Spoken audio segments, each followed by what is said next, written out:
بسم الله الحمد لله والصلاة والسلام على رسول الله وعلى آله وصحبه ومن والاه. ثم أما بعد, to proceed.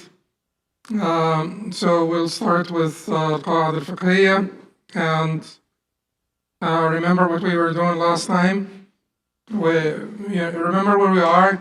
I'm not going to go over where we are like I did last time, but just quickly. So we are in the first qaida, which is umur bimaqasidha. Matters are judged by their intentions. And we said under each qaida, we will go over the explanation of the qaida, the justification of the qaida, the proofs for the qaida, then some guidelines in applying the qaida, and then the branches and applications of the qaida. We are we're going over al-umur bimaqasidha, and we're talking about the guidelines. And among the guidelines, we're talking about the conditions of the validity of the niyyah. And not last time, but the one before that, we talked about the positive conditions. And the positive conditions were what? Islam, aql, tamyiz, and al-ilm bil-manwi. So Islam, reason or sanity, discernment, and knowledge of the intended. And then last time we started to talk about absence of nullifiers. Absence of nullifiers, things that will nullify your niyyah. And we said that there are 7 nullifiers. And we started by shirk wa tashriq. Shirk, ascribing partners, or devoting an act of worship to Allah and someone else. Is certainly the worst. That is the worst. And that basically destroys all of our actions and makes them, not only not reward worthy, but blameworthy, and so on. And then we talked about the tashriq, and the tashriq is combining, mixing intentions. And so we started to talk about tashriq, and we talked about, ibadah and mubah, and ibadah and ostentation. And then we started to talk about ibadah and ibadah, when you mix 2 different ibadat. And we said that there are, under mixing 2 different ibadat, what would you think, what would you expect in terms of the ibadat? Farida and farida, obligation plus obligation, farida and sunnah, obligation plus sunnah, sunnah and sunnah, sunnah plus sunnah. And we talked about farida plus farida last time, obligation plus obligation. And we said when you mix the 2 obligations, it doesn't work. That's the default. But we said you could mix Hajj and Umrah. Both of them are obligations. At least in the Hanbali madhab, Umrah is an obligation. You could mix, certain things like that would come together, like ghusl and wudu, for instance, because these are acts that are not intended for themselves. So there is always more room to mix acts that are not intended for themselves. And then we said that there are 2 other types that we will go over, which is to mix farida and sunnah, and to mix sunnah and sunnah. So today we will talk about combining an obligatory and recommended act. And we will talk about combining 2 recommended acts. So as for combining an obligatory act and a recommended act, so this would be broader in scope for certain, particularly if the recommended act is not intended for itself, for its own sake. It's intended as a means to another ibadah, or not intended for itself. It just needs to be done, just like Tahiyyat al-Masjid. Tahiyyat al-Masjid is not intended for itself. It is basically when you walk into the masjid, you don't sit down until you pray. Well, if you walk into the masjid and they're praying Salat al-Jama'ah, and you join them, that's it. You don't need to pray Tahiyyat al-Masjid in this case. And another example would be ghusl, if you combine two types of ghusl, like someone who needs to remove major sexual impurity on Friday morning, someone who needs to remove a major sexual impurity on Friday morning, then instead of walking in, taking like 2 showers, like you walk in and you walk out and you walk in, just to make it 2 ghusls, you combine the intention for Friday ghusl and your obligatory ghusl to remove the major ritual impurity. So here you're combining an obligatory and a recommended act. However, when you combine 2 acts intended for their own sake, that becomes problematic. To give an example on 2 acts intended for their own sake, if you have leftover days from Ramadan, this is a question that the sisters always ask. You have leftover days from Ramadan, what are you going to do with the 6 days of Shawwal? Can you combine the niyyah for making up the leftover days from Ramadan, or the days that you need to make up for from Ramadan, and the 6 days of Shawwal? In the Hanbali madhab, of course not. Now, and the days of whichever days that people would try like to fast that are intended for themselves. Can you combine makeup niyyah with specific days that should be fasted? No, you cannot.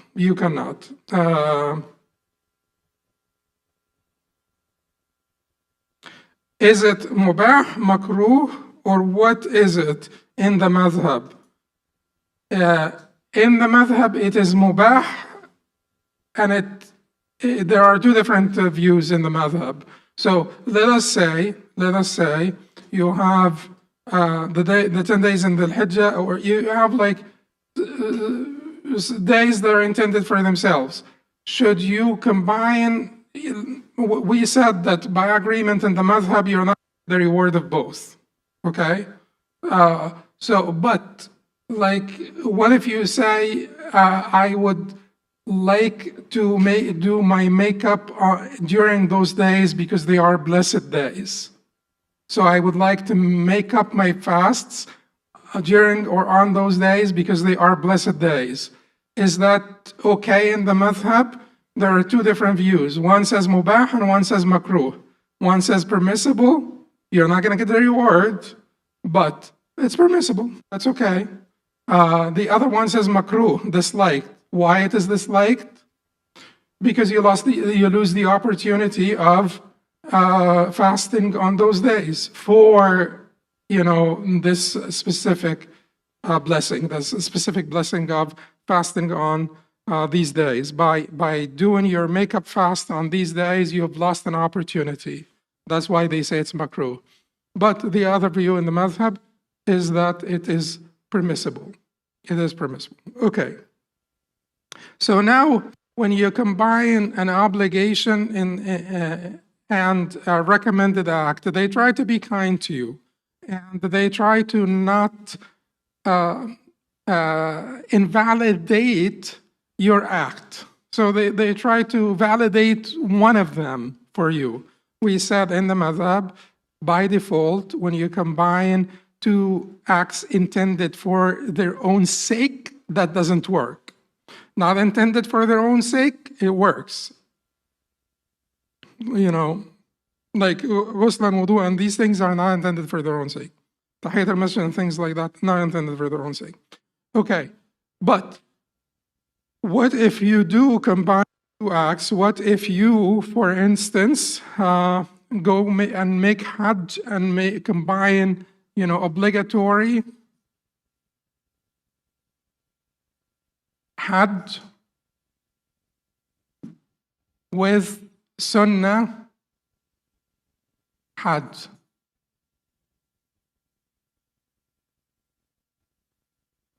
What if you combine them? They will actually validate the obligatory. Hanbalis and Shafi'is will validate the obligatory for you. Even if you don't intend the obligatory, they'll just force it on you. Like they don't want to invalidate your act.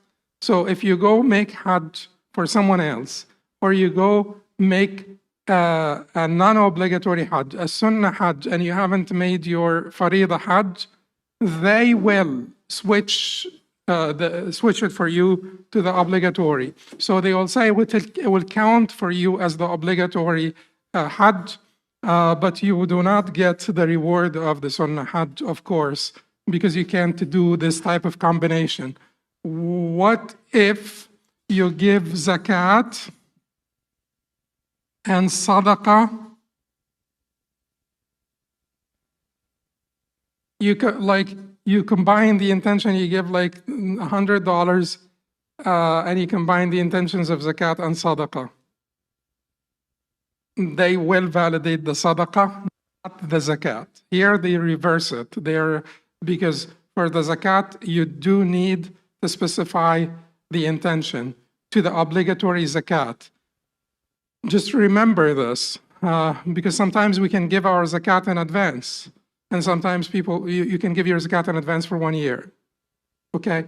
So people who always say, but things come up, if I give my zakat on the zakat due date, things come up throughout the year. Okay, give throughout the year from your next year's zakat, from the zakat that will be due on you on your zakat due date next year, not from the previous year, because you cannot delay the payment of your zakat. So give from next year's zakat. I don't know how much zakat will I owe at the end of next year. That is fine. Estimate and give and subtract this from your zakat on the zakat due date and pay the rest. If you paid more, that's okay. Allah will reward you. It's not a big deal. I mean, you lost $100. That's not a big deal. But you didn't lose it. It was not lost. Yes. Huh? It will, yes. Yes, it will reverse the sadaqah. It will reverse the sadaqah.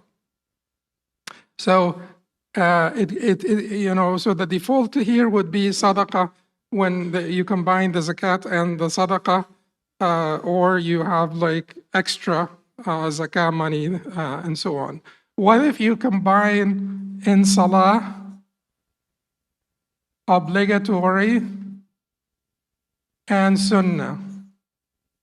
So you pray, you pray the sunnah after Maghrib with Isha. So you intend Isha and the 2 rakahs after Maghrib. Okay, they invalidate your entire salah. That doesn't work here. So they invalidate your entire salah, but mostly they try to validate something for you. Okay. Next is combining 2 recommended acts. Next is when you combine 2 recommended acts. And this is basically the, tijarat al-ulama. This is the trade or the commerce or the business of ulama.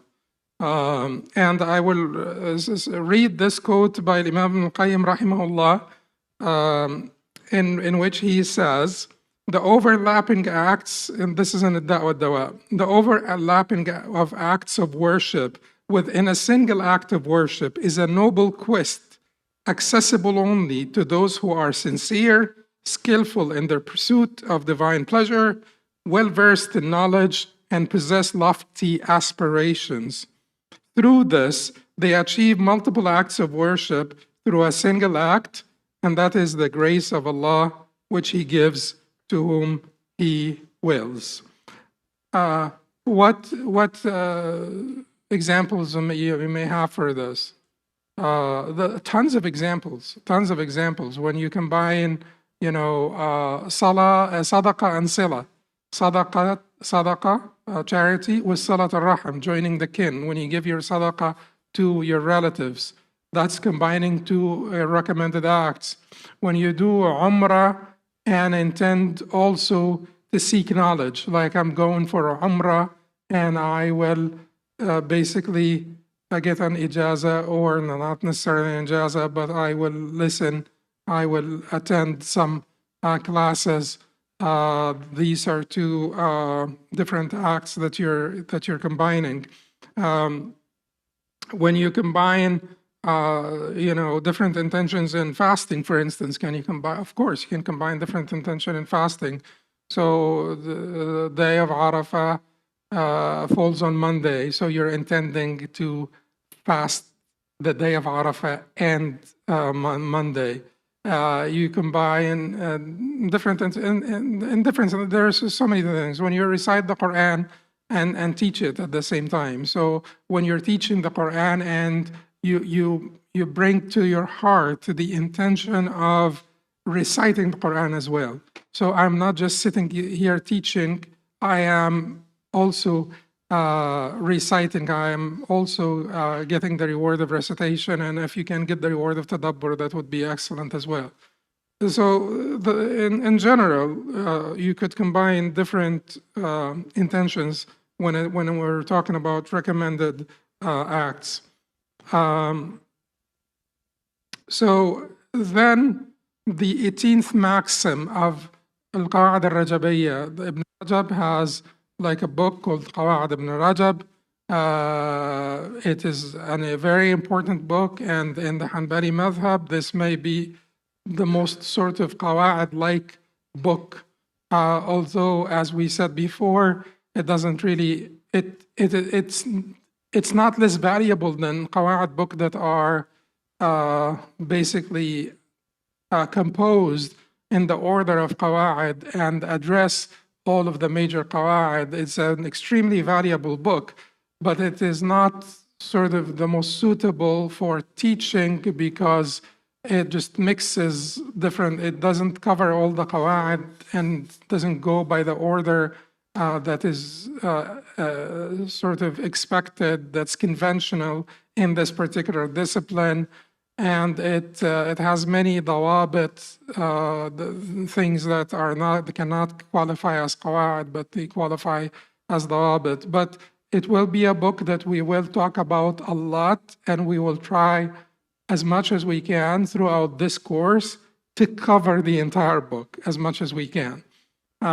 So here there is a summary of the 18th maxim from Qawaaid al-Rajabiyya, or the Qawaaid of Ibn Rajab. And I'll read what he said. He gives a lot of examples, so we will take some of the examples, but I'll read the qaida itself. He said, إذا اجتمعت عبادتان من جنس واحد في وقت واحد ليست إحداهما مفعولة على وجه القضاء ولا على طريق التبعية للأخرى في الوقت تداخلت أفعالهما واكتفي فيهما بفعل واحد. So if two acts of worship of the same genus coincide at the same time, neither of which is being performed as a makeup nor as a subordinate to the other in time, then their actions combine and one suffices for both. The principle, but we have two different types in this case. One of them, the first type, a single act achieves both acts of worship, and it is required to intend both together. So you have to intend both together to achieve both acts. And it is required to attend both together according to the riwayah al-mashhura, or the well-known position in the madhab or view in the madhab.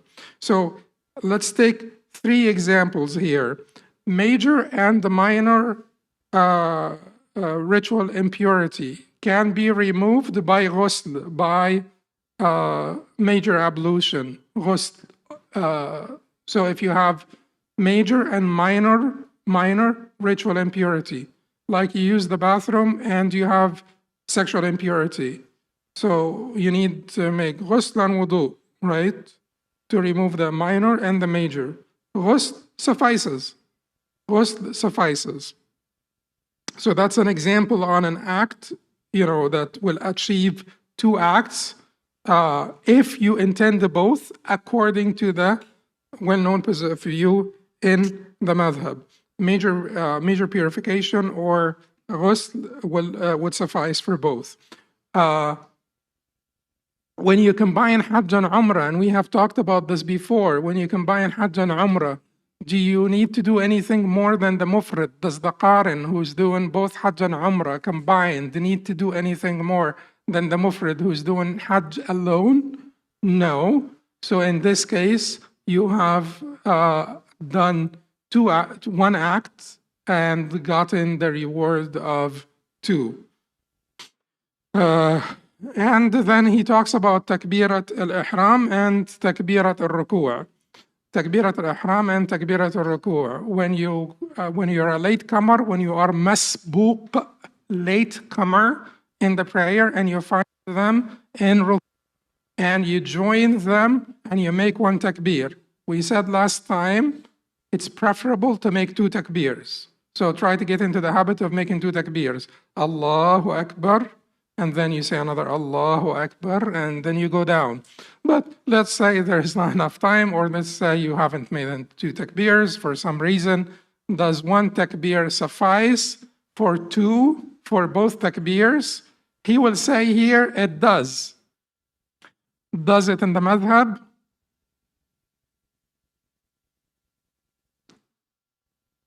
Okay, so there is a difference of opinion, but what is the mu'tamad in the madhab, or the authorized view in the madhab? If you intend both, you invalidate both. If you intend the takbirat al-ihram, the other one is waived. There is a difference between the other one is waived, and that's the second type that we will talk about now. When one is waived, the prior examples, none was waived. You got the reward of the Hajj and Umrah. Okay? Both major and minor ritual impurity have been removed. So nothing is waived. But this example, he put it here under this category, but that is not the authorized view in the madhab. If you intend takbirat al-ihram and takbirat al-ruku', both will be invalidated. If you intend takbirat al-ihram, Allahu Akbar, and you go down, takbirat al-ruku', the takbirah for ruku' will fall off, drop, is waived. Do you have a question?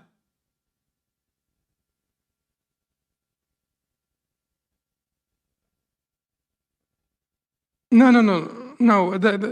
We're done with the combining of recommended acts, and we're just summarizing the qaida. Al-Qawaaid al-Rajabiyya includes just whatever actions that you combine together. So this is just a summary of al-Qawaaid al-Rajabiyya. Yes.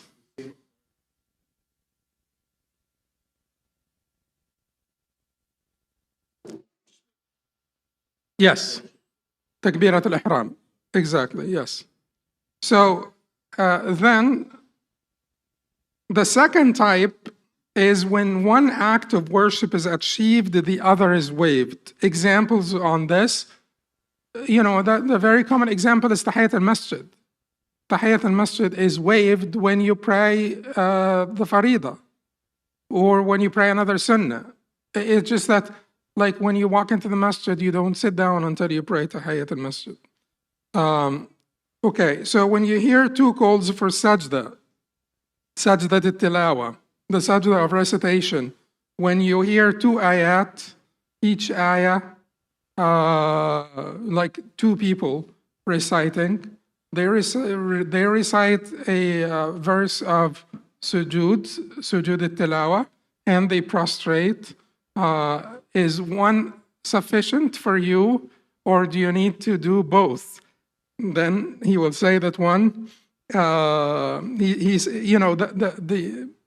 he's given this as an example here of when you can combine and you achieve one and the other one drops, right? The madhab is that you need to do both. However, there is a view in the madhab that one will suffice and the other drops. You didn't achieve both by one act, but one suffices and the other drops.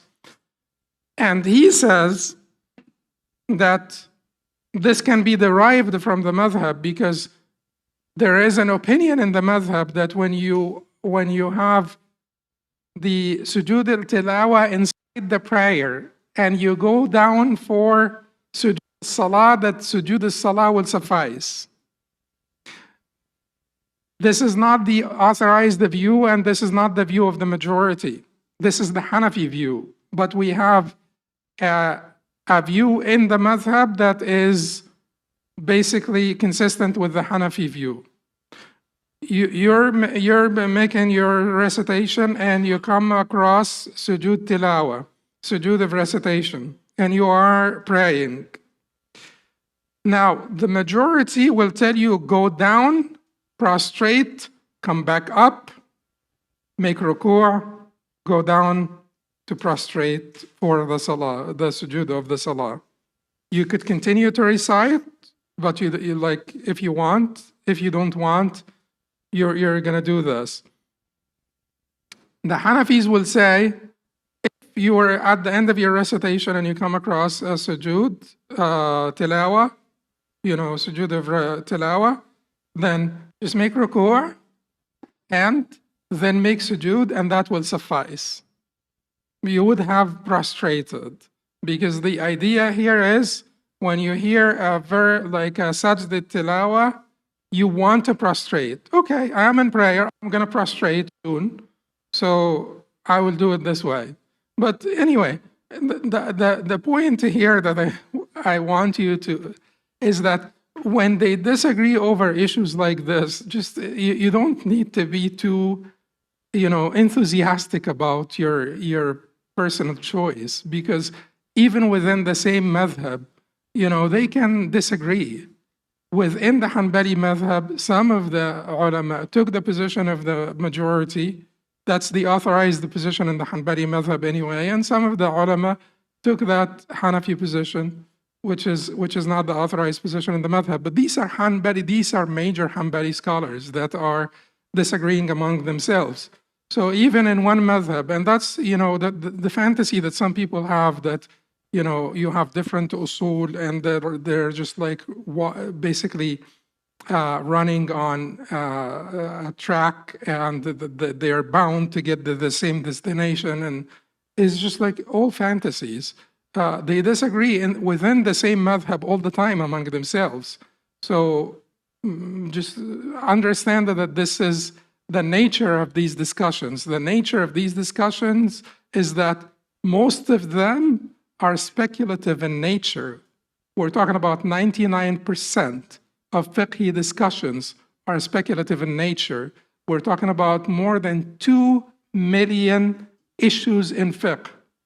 If you divide the fiqh issues, you get to more than 2 million issues in fiqh. More than 2 million issues that are subject to discussion. 99% of them are speculative in nature. When they're not speculative in nature, they usually don't disagree. And it's not considered a madhabi issue. Some people say it's not fiqh to begin with. So the obligation of the 5 daily prayers, they say that you cannot say that this is a Hanbali position. When you say there are 5 daily prayers and that's the Hanbali position, that's nonsense. What do you mean Hanbali position?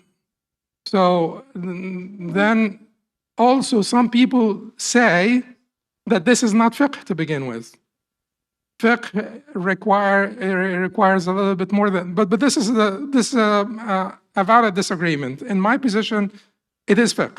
It's still fiqh. It's still knowledge of the rulings, and it would qualify as fiqh. But that's not the fiqh that will sort out the faqih from the layperson. Everybody knows that. But everybody does know some fiqh. Everybody has some fiqh. Because you could have like a new Muslim who's a full-blown Muslim, because after you say La ilaha illallah, you're a full-blown Muslim. And they truly don't know that there are 5 obligatory daily. So they don't know this fiqh. So, but anyway, but some people go as far as saying that not fiqh because it doesn't require any, special knowledge or skill. What are other examples? Tawaf of Umrah would suffice instead of the Tawaf of Qudum. When you arrive in Mecca, if you're making Umrah, your Tawaf al-Umrah would suffice in place of Tawaf al-Qudum or Tawaf of arrival. Obligatory prayer after the Tawaf would suffice for the 2 rak'ahs of Tawaf. So if you make this is a little bit of controversy within the madhab, but this is the authorized view. So if you made Tawaf and you finished your Tawaf, and they start the Jama'ah, and you pray the Jama'ah, do you need to pray the 2 rak'ah after Tawaf, the Sunnah al-Tawaf, Sunnah after Tawaf, the 2 rak'ah that you pray by Maqam Ibrahim? No, it drops. According to the stronger position in the madhab. Friday and Eid, if they coincide, Friday and Eid, if they coincide in the madhab. Now, this is not the Hanafi or Maliki position, and it's the Shafi'i position if you live far away, the outskirts and stuff. But in the madhab, if Friday and Eid coincide, one will suffice for the other. What do we mean by one will suffice for the other? Can you pray the Friday prayer and it would suffice for the Eid? Yes. Do you know in the madhab, the Friday prayer starts at the same time of Eid prayer. There is no difference between when it comes to the beginning of the time. The beginning of the time of Friday prayer is the beginning of the time of the Eid prayer in the madhab. So you could pray Friday, you could pray Jum'ah in the madhab at 7 in the morning. That's fine. If the sun rose already, you could pray your Jum'ah at 7 in the morning. Whether the Eid, okay. So the other, if you have like a Eid sacrifice, Udhiyah, and Aqiqah, newborn sacrifice. So Eid sacrifice, newborn sacrifice. Can you? Yes. In the correct position in the madhab, you can. In fact, in a strong position in the madhab, either one of them would suffice for the other. Either one. If you intend Aqiqah, it suffices for Udhiyah. If you intend Udhiyah, it suffices for Aqiqah. And certainly expiations. Expiations will yet tatadakhal, they overlap. So they suffice for each other. And we'll talk about, should we talk about expiations a little bit more here? Maybe. Okay, so let's just talk about expiation and how they yatadakhal, kaffarat, how the kaffarat tatadakhal. Okay, so you have kaffara like for al-qatl, for instance, murder, mistaken killing, for instance. You have a kaffara for al-zihar, when you say to your wife, you are to me like my mother. So zihar. You have a kaffara for al-yamin, an-nadhr, which is like al-yamin. It's the same category, an-nadhr, yamin, oath and vow, oaths and vows. So you have kafarat for things like this. You have a kafara for having intercourse during Ramadan, like ruining your fasting.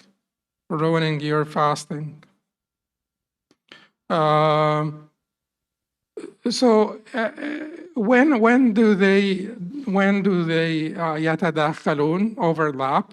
They suffice for one another. And when do they not? And do we need to specify the cause of paying the kafara? You pay the kafara. You think that you need to emancipate a slave, or you need to fast 60 days, and you do it, or you need to feed, and you do it. You do it. But you do not specify for what. For what? Let us say there are different types here. So you have, For instance, when you have the same cause, and when you have causes of the same genus, and you have different genres, or different, the plural of genus genres. So, same cause. Let us get certain things out of the way. You make one yameen, I swear by God, and I'm just doing this for teaching now, that I will not have lunch, and I will not wear my blue thobe, and I will not talk to Hassan. Okay. Now, this is one yameen, but these are the three different mahluf alayh, or oaths, that you're combining in one yameen, but the utterance is one. One kafara will suffice by agreement in the madhab. One kafara will suffice. Okay. If you say, I swear by Allah, I will not have lunch today. I swear by Allah, I will not have lunch today. And then 15 minutes later, you say, I swear by Allah, I will not have lunch today. And then you have lunch. What is this? One kafara still by agreement in the madhab. Although you repeated the yameen 3 times, but the subject of the subject matter of this oath was one. So in this case, one kafara will suffice. If you say, I swear by Allah, I will not talk to Hassan, and I will not step foot in his house, and I will not accept any gifts from him. And no, you say, I swear by Allah, I will not talk to Hassan. I swear by Allah, I will not accept any gifts from him. I swear by Allah, I will not step, foot in his house, or something like this, or, whatever it is. You just make 3 different oaths. Okay, do you need 3 kafarat or 1 kafara? 1. That's why we say yatadakhalun. They overlap. They suffice for one another. What if you said this, and then you spoke to Hassan, paid the kafara, and then visited Hassan? Do you need to repay the kafara? Yes. Yes. They overlap and they suffice for one another if you pay the kafara after all of them. So you have not paid the kafara and you have violated all of them, and now you're paying the kafara. They suffice. One suffices for all. You violated one and paid kafara. You violated the second, you need to pay another kafara. You violate the third, you need to pay a third kafara.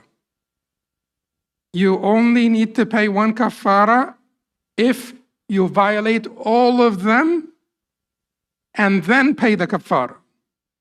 If you have violated all of them and then pay the kafara.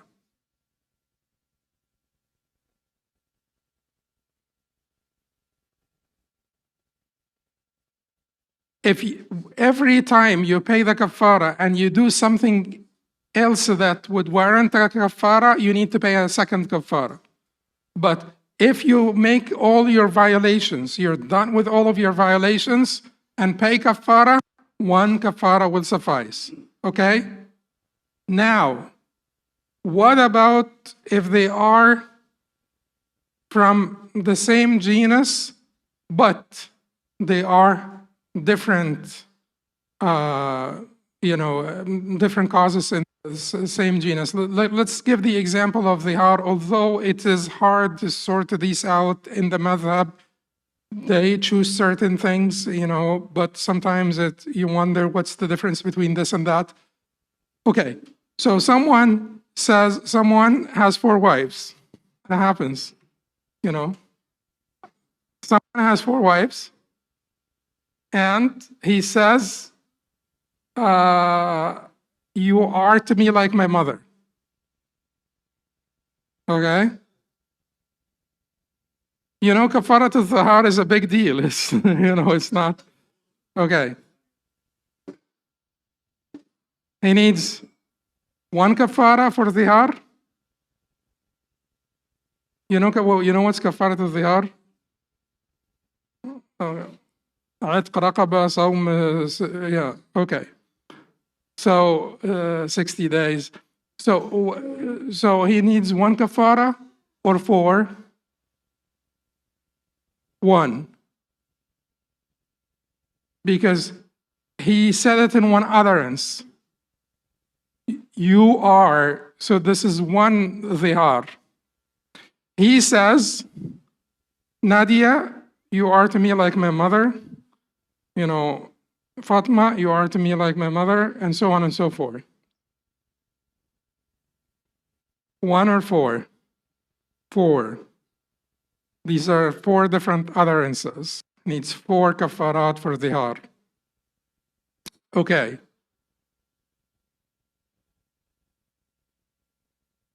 These are different. If he basically makes a zihar for each one of them, he will have to pay for kafarat. Now, what if someone, what about zihar and mistaken killing? What about zihar and yameen? They overlap? No. Different genre. They don't overlap. But what if you pay the kafara, you owe 2 kafarat, you pay 1 and you don't specify for which of them? Suffices? Yes.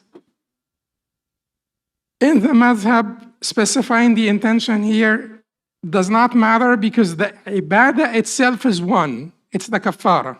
So they look at the ibadah itself, the kafara.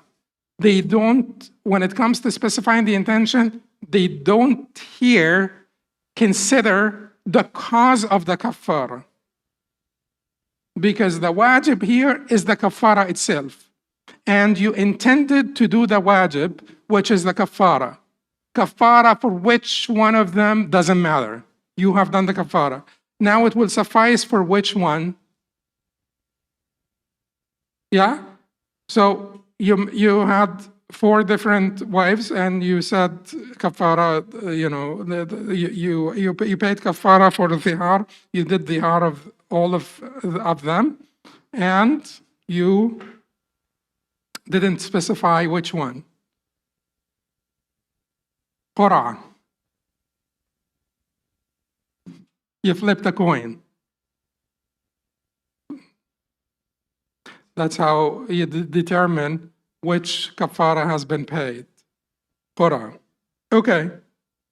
If you don't remember which one and you didn't intend, huh? Killing and zihar?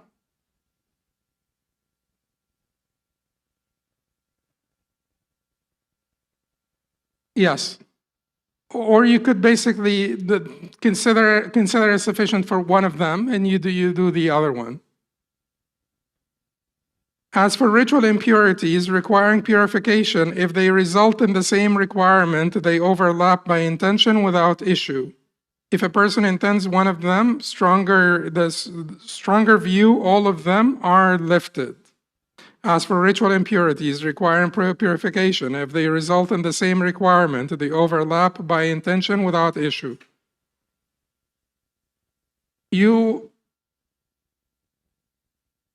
Okay, so what are the nullifiers of wudu?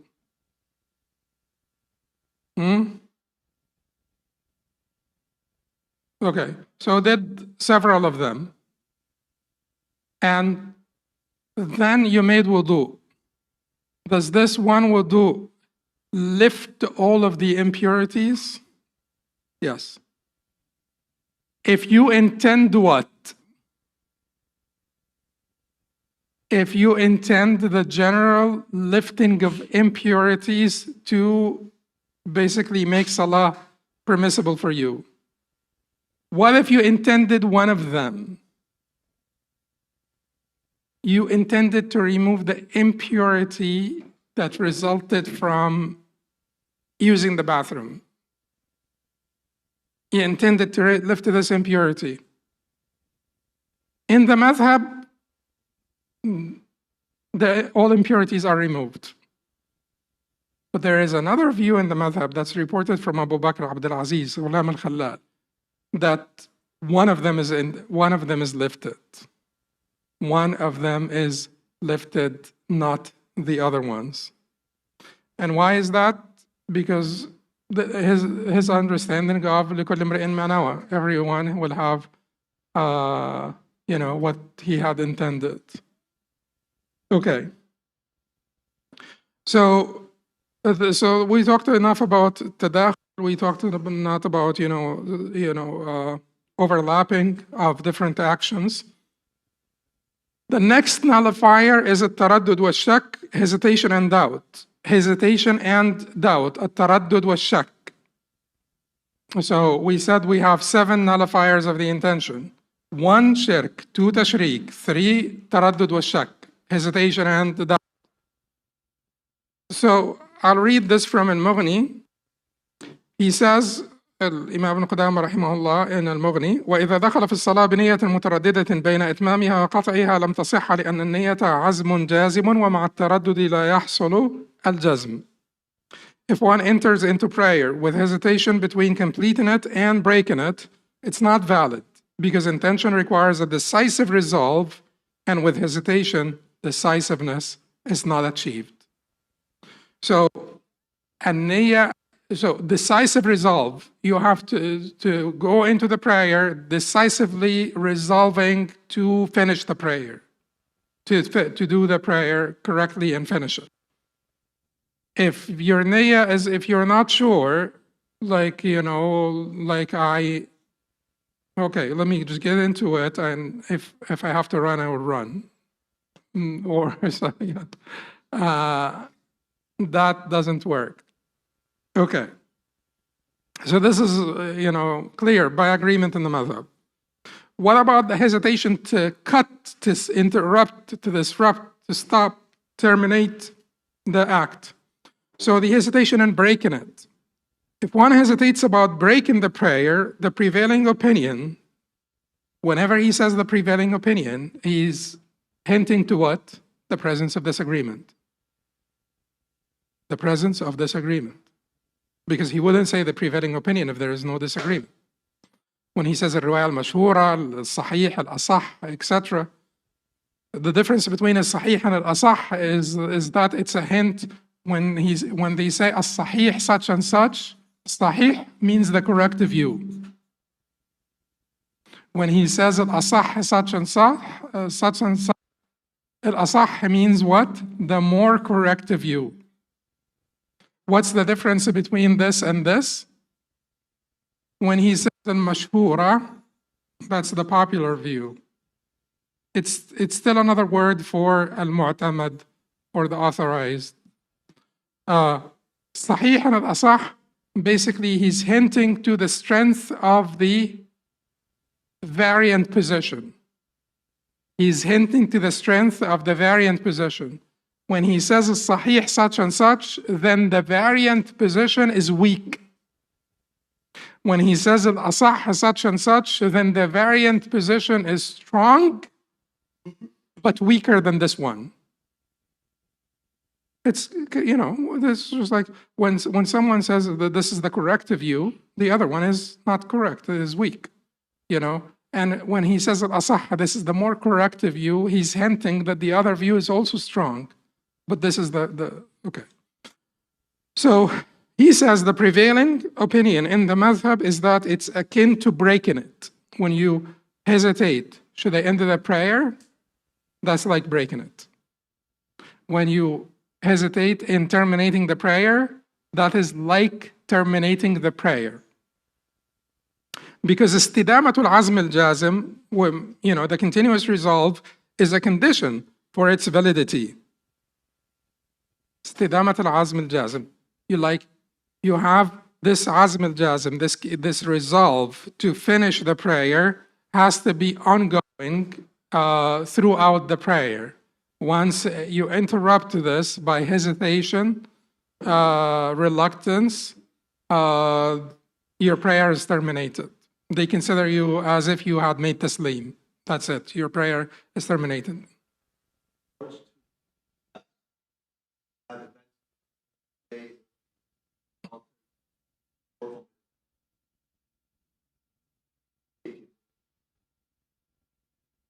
That's different from the prayer. The prayer terminates, the voluntary fast is different from the prayer. But this is also a matter of disagreement, and we'll come to it. So hesitation in ending the prayer, so istidamat al-azm al-jazm is a condition for the prayer. Once you hesitate, it ends according to al-Qadi, but not according to Ibn Hamid. And which one of them is the authorized view? Al-Qadi's view. It terminates. Ibn Hamid says, here is a difference between this man got into the prayer with complete resolve. What if this man got into the prayer with complete resolve to finish the prayer and to do it correctly? And now he got this hesitation. Should we invalidate the certainty that happened at the beginning of the prayer, or should we say that this certainty is not overruled by hesitation? So Ibn Hamid says no, his prayer will continue to be valid until the certainty is removed by certainty. And al-Qadi says no, because the ongoing certainty is a condition in the validity of the prayer. Once the ongoing certainty is interrupted, then the prayer is invalid. Eventually, al-Qadi and this rationale, the need for ongoing certainty, would win, and that is the authorized position in the madhab. Now, is there something about al-Hajj or al-Umrah that will make them different from this? Yes, there is a difference for Hajj and Umrah. So for Hajj and Umrah, for Hajj and Umrah,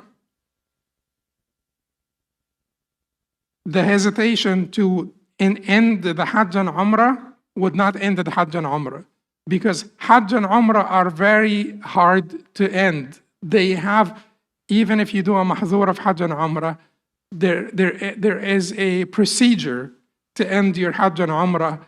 Simply hesitating is not going to end the Hajj and Umrah. And we will come to the details of what need to be done. So hesitation in the conditions, hesitation in fulfilling the conditions of an act of worship, or shak or doubt in fulfilling the conditions of an act of worship. Conditions means what? Shurut. The difference between conditions and pillars are what? Conditions and pillars are both needed for the validity of the act, but the conditions are not of the same essence of the act. They're prerequisites, but they are not part of the act. Pillars is called arkan, and your parts, your body parts are your arkan. So pillars are parts of the act, okay? Both of them are needed for the validity. So the prerequisites of salah, do you know what some of the prerequisites of salah? Entrance of time, the qibla, the purity, etc. So now, if you have doubts about fulfilling the conditions of an act of worship, hesitation in about fulfilling the conditions. So in the 68th Maxim of Ibn Rajab, He says, the performance of acts of worship or contracts or others with doubt about the validity of their conditions is two types. What requires a decisive intention, it's not valid with such doubt unless the doubt is a predominant assumption. And what does not require a decisive intention, the correct view is that it is valid. So we will take some examples here. So here he is doubt about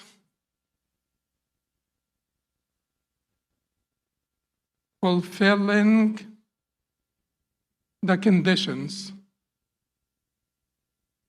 Two types. In niyya al-jazima, or decisive intention needed. Decisive intention not needed. Okay, let's take some of the first type. A decisive intention is needed. So if you're not sure about the whether you wore the socks, like you started wiping on the socks in travel or residence, safar or hadar, and you wipe, how long do you have for safar? 3 days. For hadar, 1 day. You're not sure whether you started wiping in safar or hadar. You should limit it to 1 day. What if you did 2 days? And it turned out that you started in safar, so you were entitled to wiping for 2 or even 3 days. Is it valid? No, it's invalid, because you had to have, you should have had a decisive intention then, or the matter should have been cleared before you embarked on wiping for an extra day. You should be confident that you're entitled to it. If you are not confident that you're entitled to it, it will not be valid even if you were entitled to it. The same applies to someone who intends on the eve of the doubt, Laylat al-Shak, the eve of the day of doubt. The day of doubt is, so on the eve of the 30th of Ramadan, you're not sure if tomorrow is the eve of the 30th, not of Ramadan, of Sha'ban. You're not sure if tomorrow is Ramadan or not. You're not sure if tomorrow, you say to yourself, if tomorrow is Ramadan, it is my obligatory fast. If tomorrow is not Ramadan, it is a voluntary fast. So I am fasting. It's my obligatory fast if tomorrow is Ramadan. If it is not, it's voluntary. Okay. In the madhab, they say it's invalid, even if tomorrow ended up being Ramadan.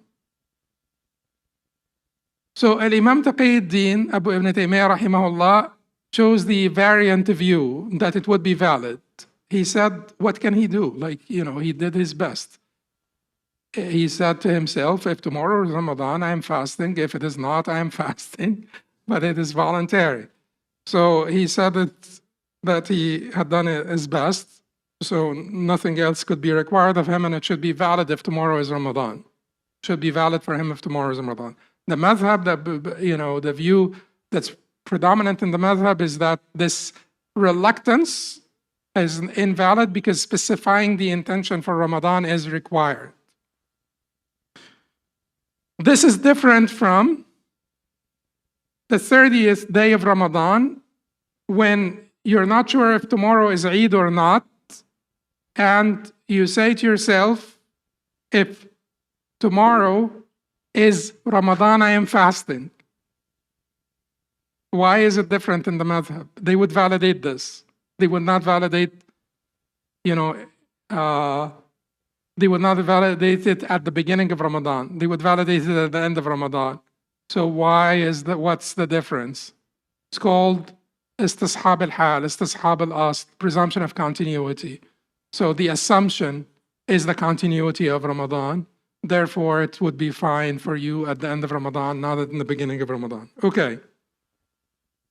So also, under this principle, if one made wudu with questionable water, and it turned out to be pure, is their wudu valid? No, because that doubt about the fulfillment of conditions will hurt it here, and then the wudu is not valid.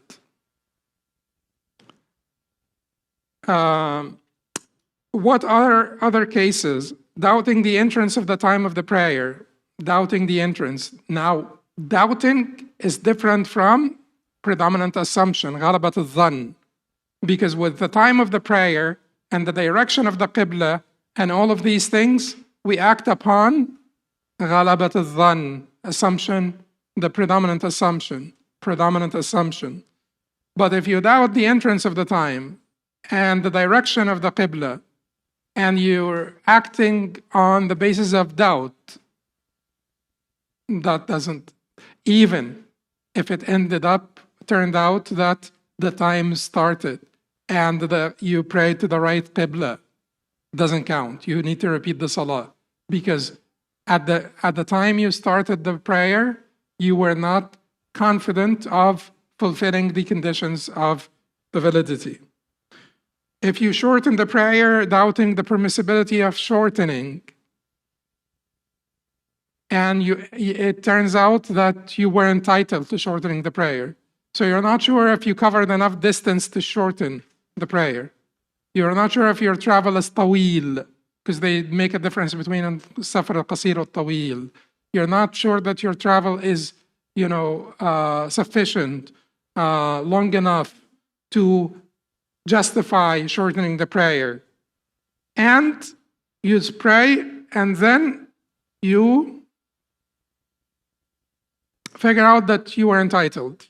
Your prayer is invalid. You need to repeat it. Because at the time you started, you were not confident that you fulfilled all the condition. Now, there are examples where decisive intention is not required. Two examples that we will give here. The first one is the wife of the missing. Wife of the missing. Now, the wife of the missing person, there's like a very long story about this. But nowadays, with all the sort of the ease of communications and stuff, the rulings would differ. This is one of the cases where تتغير الفتوى بتغير الأحوال والعوائد والظروف. So the fatwa may change. But the wife of the missing used to have certain rulings. So let us say that she got married before, let's say she needed to wait 4 years. And she got married before the end of the 4 years. And it turns out that the missing person had died before she got married, and her waiting period had ended before she got married. Marriage is valid or invalid? Two positions in the madhab. Validity is the stronger position. So here, she was not confident, she was not certain that it is permissible for her to marry. But since validation of marriage is something that Sharia is keen on, then we would validate the marriage. Because it turned out that her husband had died and she her period had ended. Okay? Now, the second one is raja'a. Raja'a is reinstatement of marriage. It's translated as to take your wife back, return, or revocation of divorce, reinstatement of marriage. So raja'a, reinstatement of marriage. You need to have divorced your wife. What if you're not sure if you divorced her? What if you're not sure if your divorce is a valid divorce, that your divorce counted? Can you take her back? Not sure of the condition of raj'a. One of the conditions of raj'a is she needs to be divorced. Can you take her back? Okay, so in the madhab, they said, yes, you can take her back even if you're not sure of if the divorce counts. And Ibn Rajab says this is the case where Sharik had basically, Sharik adjudicated a case like this, and he decreed that he must divorce her first and then take her back to be certain that he divorced her. They made fun of Sharik. They included this in the book of Akhbar al-Hamqa al-Mughaffarin. You know, so the reports about the foolish and the idiots. But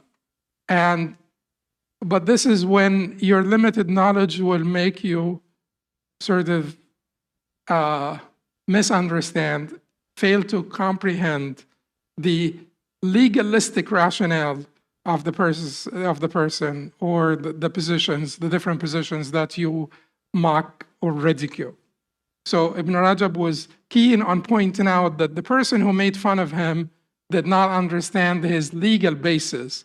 The legal basis for Sharik is, you know, in order for him to have raja'a sahiha, he needs to have divorced her, and since he's not sure that he divorced her, he needs to divorce her and then take her back. And they made it look, they ridiculed the disposition, and they made it look like someone who's not sure that his garment is impure, so so he soils it with impurity to purify it. And Ibn Rajab said they are different. They're not the same, they are different. Because if you're not sure that your garment is impure and you wash your garment and there is nothing, then for certain the garment is now pure. Okay, so they're different. Anyway, but in the madhab, if you're not sure about the talaq, you still could make raja'. Now, so exceptions from nullification due to doubt and uncertainty. Exceptions from nullification due to doubt and uncertainty. One of them is if pure clothing is confused with impure or forbidden clothing. Pure clothing, you know, so you have 6 different garments. 6 garments. Well, let's say 4, just like 4. 4 garments. One of them, 2 of them are impure. 2 of them are impure. But you're not sure which 2. You're not sure which 2. You've seen something drop on them, but then now everything is dry and you're not sure which 2. And you need to pray. And there's not enough water to clean your garments and stuff. So what do you do? Okay, the number of impure plus 1. This is the number of prayers you will do. You pray 3 times, each time in a different garment. Now, are you certain that you prayed once in a clean garment? Yes, you are. Okay. Someone may say, but I wore the impure garment. Doesn't it impurify my body? No, because it's dry. Dry on dry, the impurity does not get transferred between dry and dry. Dry and dry, impurity does not, okay? All right. So here in this example, I am certain now that I prayed in a clean garment, but did any of the 3 prayers happen with certainty that you fulfilled the conditions? No. Every time you prayed, you were not certain that you fulfilled the conditions for this prayer. It's waived here. because that's the best you could do. Okay, so if tahur is mixed with tahir, tahur is mixed with tahir, and you need to, so you have this bucket here, and you have this bucket here. One of them is tahur, one of them is tahir. How could this happen? What do you mean? What do you mean by tahur? What's the difference between tahur and tahir? Tahur is superlative from tahir. Tahir is ism fa'al. Tahur is sighat mubalgha. Tahur is superlative from tahir. They use tahur to say pure and purifying. Pure and purifying. They use tahir to say pure only. Is tea pure? Can you make wudu with tea? It's not purifying. That's it. So you have one pure and purifying. You can't sort out which one is which. So in there are two different positions in the madhab. One position is that you make wudu once from this, you make wudu once from this, and you're good. Pray, because they're both pure, but one of them is purifying. So you're good.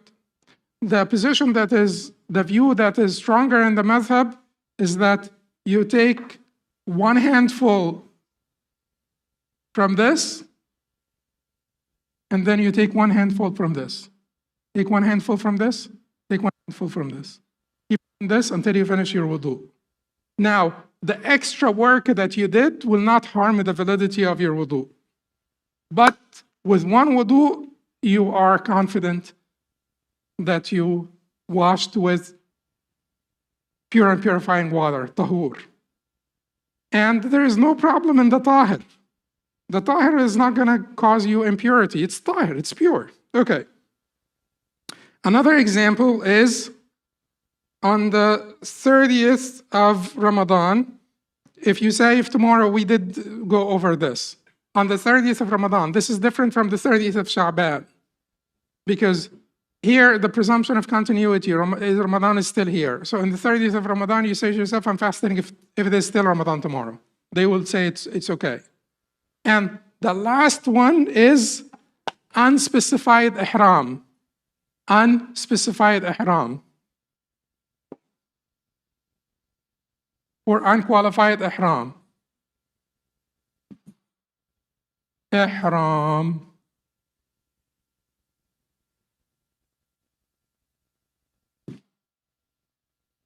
Okay, we did go over this last time. We said, or did we not? I think we did. If you say, if Zayd is muhrim, I am muhrim. If Zayd made ihram, I am muhrim. Is this valid? No, it's not. Because ihram cannot be conditional. It needs to be munajjaz. It needs to be immediately effective. If you say, if Zayd made ihram with tamattu', I am mutamattu', qiran, I am muqrin. So if you make the type of your ihram, not your ihram, the type of your ihram, contingent on the type of ihram that Zayd made, is this valid? Yes, it is valid. If you have hesitation about the type of ihram in general, and you make ihram, you don't, like, you are basically flying, and they're telling you, you know, the ihram, the time is here, just make your ihram, and so on and so forth. And you're stuck. You don't know anything about this stuff, and you don't know which type of ihram you should make. Or you don't know if your wife, who's at the other end of the plane, is making tamattu or qiran, and you just want to make the same ihram that she's making, or he's making, or something, and you just make ihram. Is that okay? Yes, it is okay if you make ihram. But you will not be rewarded for anything until you make an intention. You specify an intention. So you could make the ihram now, and then when you figure out which type of nusuk you will do, tamattu or qiran or ifrad, then specify your intention when the time is right for it.